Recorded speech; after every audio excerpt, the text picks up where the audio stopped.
जय श्री कृष्णा दोस्तों। मैं सन्नी बघेल आप सभी का मेरे YouTube channel maths by Sunny में हार्दिक स्वागत करता हूं। आज हम आपको परसेंटेज पर आधारित एक कॉन्सेप्ट बताएंगे। कॉन्सेप्ट को हम एक सवाल के जरिए समझेंगे। सवाल क्या है, यदि भुगतान ऑनलाइन किया जाता है तो किसी वस्तु की कीमत पर 10% की छूट दी जाती है। किसी भी वस्तु का अगर भुगतान ऑनलाइन कर रहे हैं तो उस पर उसकी कीमत पर कितनी छूट दे रहे हैं? 10% की छूट दी जाती है। क्रेडिट कार्ड धारकों को 5% की अतिरिक्त छूट दी जाती है, और जो क्रेडिट कार्ड से कर रहा है ऑनलाइन पेमेंट तो उसको 5% और अतिरिक्त छूट दी जाती है। एक व्यक्ति क्रेडिट कार्ड के माध्यम से ऑनलाइन भुगतान करके 60,000 की कीमत वाली घड़ी खरीदना चाहता है। एक व्यक्ति क्या है, वो 60,000 की कीमत वाली एक घड़ी है, उसका क्रेडिट कार्ड के माध्यम से ऑनलाइन भुगतान करना चाहता है। तो उसे कितना भुगतान करना होगा? जो 60,000 कीमत वाली जो घड़ी है उससे तो कितना पैसा देना पड़ेगा अगर वो क्रेडिट कार्ड के माध्यम से ऑनलाइन पेमेंट करे।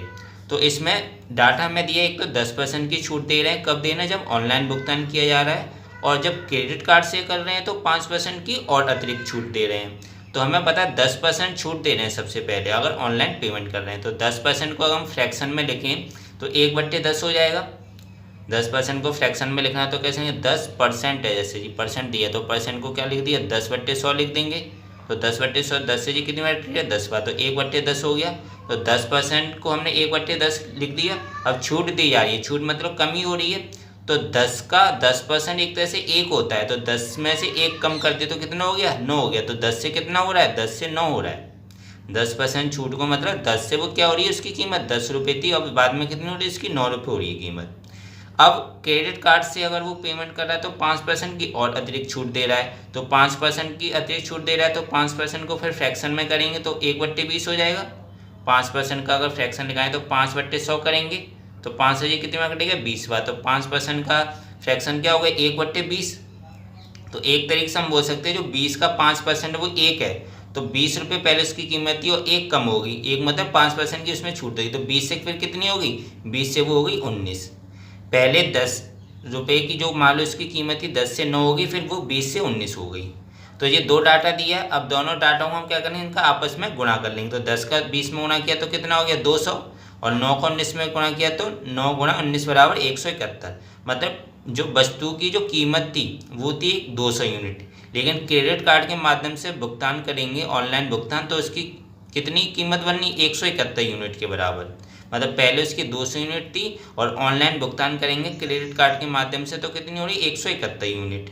तो क्वेश्चन में दिया है कि 60,000 कीमत वाली घड़ी थी, मतलब 60,000 जो कीमत थी एक तरह से उसकी वास्तविक कीमत थी। तो जो 200 यूनिट है वो 60,000 के बराबर होगा। 200 जो आपका यूनिट है वो किसके बराबर होगा? 60,000 के बराबर होगा। और क्रेडिट कार्ड के माध्यम से ऑनलाइन भुगतान कर रहे हैं तो वो कितनी यूनिट के बराबर? 171। तो 171 यूनिट की वैल्यू पूछ रहा है, तो 200 यूनिट आपको कितने के बराबर है? 60,000 के। तो 171 यूनिट किसके बराबर होगी? तो 60,000/200 गुणा 171। 200 2 जीरो से 2 जीरो कट गया, ऊपर बचा 600, नीचे बचा 2, तो 600/2 गुणा 171। 2 से 600 कितनी बार कटेगा? 300 बार कटेगा। तो 300 गुणा 171 कितना आ गया? 51,300। तो क्रेडिट कार्ड के माध्यम से जब हमने ऑनलाइन भुगतान किया तो जो 60,000 कीमत वाली घड़ी थी वो कितने में हमें मिली? 51,300 में। 51,300 में क्यों मिली? इतना कम क्यों मिली? क्योंकि एक तो ऑनलाइन भुगतान किया तो 10% की छूट मिली, और फिर क्रेडिट कार्ड से कर रहे तो 5% की और छूट मिल रही थी। तो इस एक तरीके से इसकी कीमत कितनी आ गई? 51,300 आ गई। अगर इस सवाल को दूसरी तरह से सॉल्व करते तो क्या करते? 10 और 5 की एक छूट बना लेते, एक मुश्त छूट बना लेते उसको, तो फिर जो उसकी जितनी उसका डिस्काउंट आता उसको 100 से माइनस करके उसका उतना परसेंट निकाल लेते। अब 10 और 5 की एक छूट निकालेंगे तो कितना आएगा? ऐसे लिखेंगे जैसे x प्लस के बाई, जैसे लिखते हैं डिस्काउंट d1 प्लस के d2 माइनस के d1 इंटू d2। तो d1 जैसे कितना हमारा? d1 है हमारा 10, इसको 10 मान लिया d1 को, और d2 को 5 ले, तो 10 प्लस के 5 माइनस के 10 गुणा 5/100 कर देंगे। तो 10 और 5 कितना हो गया? 15। और जी कितना हो गया? 10 का 5 में गुणा किया तो 50/100 हो गया। तो ये एक तरह से कितना आ जाएगा? 50/100 मतलब 0.5। तो 10 और 5 15, और 15 में से 0.5 घटाएंगे तो कितना हो गया? 14.5 हो गया। और 100 में से 14.5 घटाएंगे तो कितना बचेगा आपका? एक तरह से आपका बचेगा 85.5। तो 60,000 का 85.5% निकाल लेंगे, क्योंकि 100% तो 60,000 के बराबर और डिस्काउंट देने के बाद 85.5% आ रहा है, तो कितना आ जाएगा 85.5% इसका निकाल लेंगे 60,000 का। तो 60,000 का जैसे हम 85.5% निकालेंगे तो वो भी कितना आएगा हमारे 51,300 ही आएगा। तो दोनों तरह से आप इसको सॉल्व कर सकते हैं, या तो इनको एक छूट बना लो 10 और 5 को, या इस तरीके से कर लो। फ्रैक्शन बनाने का थोड़ा आसान रहता है, कोई यूनिट बन जाती है। जैसे 10% का बनाया फ्रैक्शन तो 1/10 था, तो 10 से 9 हो रही। अगर वृद्धि होती 10% की वृद्धि तो 10 से कितना हो रही 1 प्लस हो जाती, तो 10 से फिर कितनी हो जाती 11 हो जाती।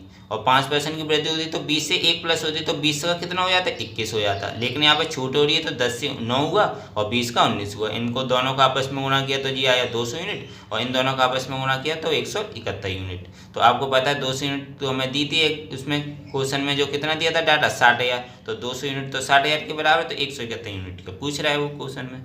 तो काफ़ी अच्छा सवाल था, प्रतिशत वाला सवाल था जी, एसएससी वाले एग्जाम में आया है, और जी बैंक रेलवे में इस तरीके काफ़ी सवाल आते हैं। तो दोस्तों आशा करता हूँ आपको ये वीडियो अच्छा लगा होगा।